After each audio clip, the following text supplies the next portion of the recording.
Are you afraid of the defendant? Yes, that's why I got the restraining order. And How do you feel about the plaintiff being afraid of you, Benjamin?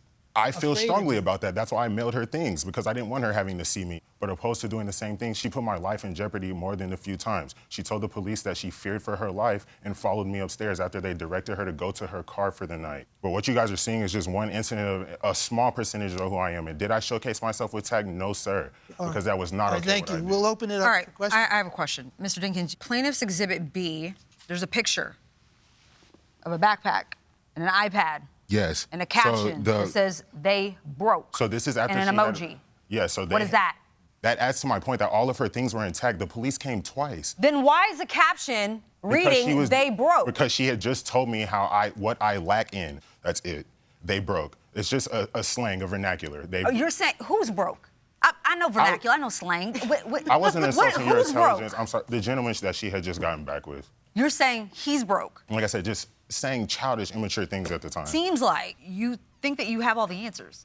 I really don't think that I have the answer. Because you tend to do that you have all the answers, that you know why she acts the way she does. She could just be an immature girl who isn't prepared for the type of relationship you want. And in the event, I should have left, not forced my way of living onto her. I have one more series of text messages to ask about before we leave. You write to her, "Are you refusing to let me get my things? Just want to know what to add to this email to your job." Yes, and so I mentioned that I filed a complaint. Yes, ma'am. And then you say, "You shouldn't eat everything someone gives you," with a little smiley emoji. Again, childish completely. Stop. Insinuating, again, that you had essentially poisoned her. And then you said, "I told you, not a game you want to play with me. Have a good day at work tomorrow. It should be exciting." So essentially what you are saying is, I gave you something against your will, and now I'm going to tell your work about it to get you fired, right? And that's why, of course, I would never follow through with something to that nature. This is insidious. Do you not see that? I don't mean these things.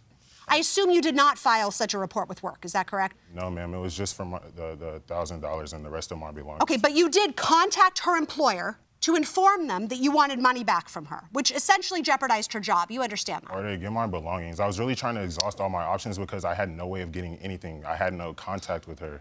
I have nothing further. Medical bills. How is he responsible? oh, I have a broken toe from the incident. How did that happen? I'm not completely 100% sure. I just know that between the time where I was on the ground and him running out the door, I ended up having a twisted toe.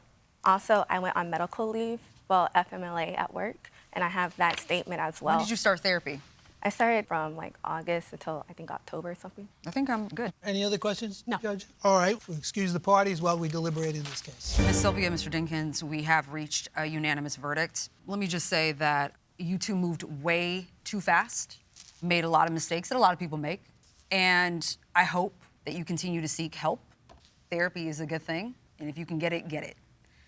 I've found that both of you were not credible to some degree, but I believe the plaintiff more. Ms. Sylvia, you have proven the damage done to your electronics and the emotional distress.